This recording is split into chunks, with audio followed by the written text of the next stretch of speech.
പോലീസിലെ ക്രിമിനലുകളെ ജയിലിലടയ്ക്കണമെന്നും കുന്നംകുളം സ്റ്റേഷനിൽ മർദ്ദനത്തിന് വിധേയനായ സുജിത്തിന് നീതി ലഭ്യമാക്കണമെന്നും ആവശ്യപ്പെട്ട് എടക്കര പോലീസ് സ്റ്റേഷൻ പരിസരത്ത് എടക്കര, മൂത്തേടം, ചുങ്കത്തറ കോൺഗ്രസ് കമ്മിറ്റികളുടെ ആഭിമുഖ്യത്തിൽ ജനകീയ സദസ്സ് നടന്നു. DCC പ്രസിഡന്റ് VS ജോയി സദസ്സ് ഉദ്ഘാടനം ചെയ്തു. നിങ്ങൾക്ക് ശമ്പളം മാസം എണ്ണി തരുന്നതെങ്കിൽ ആ ശമ്പളമാണ് നിങ്ങൾ ഉരുട്ടിക്കഴിച്ച് വീഴുന്നതെങ്കിൽ ഞങ്ങൾ ഈ നാട്ടിലെ സാധാരണക്കാർ പറയുന്നത് കേൾക്കാൻ, ഞങ്ങൾ വരച്ച പറയിൽ നിൽക്കാൻ നിങ്ങൾ ബാധ്യസ്ഥരാണ്. നിങ്ങൾ ഈ നാട്ടിലെ ജനങ്ങളുടെ യജമാനന്മാരല്ല, നിങ്ങൾ ഈ നാട്ടിലെ സാധാരണക്കാരുടെ സേവകരാണ്, ഞങ്ങളുടെ കാവൽക്കാരാണ്. കാവൽക്കാർ മാത്രമാണ്.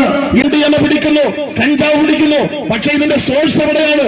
ഇതിന്റെ സ്രോതസ് എവിടെയാണ്?